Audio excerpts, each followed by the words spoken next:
Happy New Year! Welcome to January 1st of My Utmost for His Highest. Let us keep to the point. Let's look at Philippians 1 verse 20. Philippians 1 verse 20. I eagerly expect and hope that I will in no way be ashamed, but will have sufficient courage, so that now, as always, Christ will be exalted in my body, whether by life or by death. For to me, to live is Christ, and to die is gain. I love that passage. Let us keep to the point. My utmost for His highest, my earnest expectation and hope that in nothing shall I be ashamed. We will all feel very much ashamed if we do not yield to Jesus in the areas of our lives He asked us to yield to Him. It's as if Paul were saying, my determined purpose is to be my utmost for His highest, my best for His glory. To reach that level of determination is a matter of the will, not of debate or of reasoning. It is absolute and irrevocable surrender of the will at that point.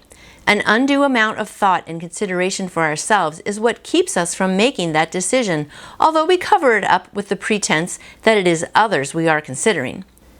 When we think seriously about what it will cost others if we obey the call of Jesus, we tell God He doesn't know what our obedience will mean. Keep to the point.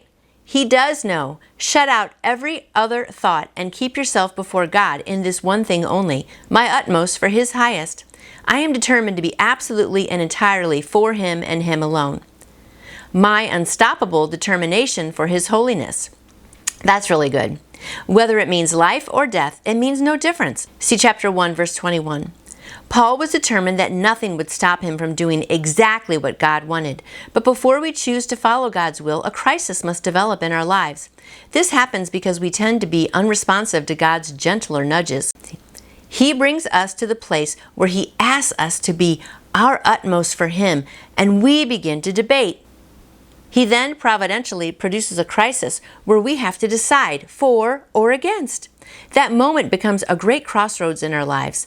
If a crisis has come to you on any front, surrender your will to Jesus absolutely and irrevocably. And I love here, I've got a bunch of notes.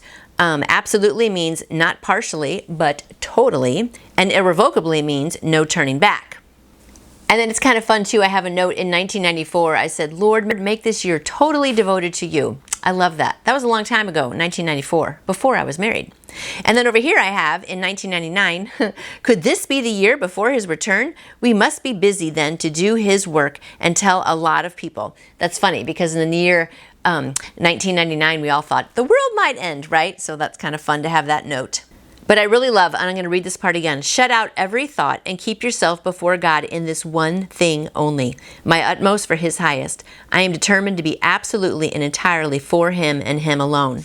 You know, and that's really great. I mean, maybe last year wasn't so good as far as like you were following God, or maybe you weren't witnessing as much or just doing His will. But this year, my friends, it's a new year. It's a clean slate. You have a blank calendar, and I'm telling you, this could be the year that we all just really just give our utmost for His highest, and we can just tell more and more people because there's so many lost people. So I hope today you are determined to start anew and just give Him every part of your life, my friend, and just watch what He is going to do with you and how many people you're going to be able to impact for the kingdom. It's going to be great. Share that gospel today, and I'll see you back here tomorrow. You can order your own copy of the My Utmost for His Highest devotional book by going to utmost.org. And I would love to answer any questions you may have about faith in Jesus. Just email me through my website, nancyjoytoyou.com. And I hope you go out and shine for Him today. See you tomorrow.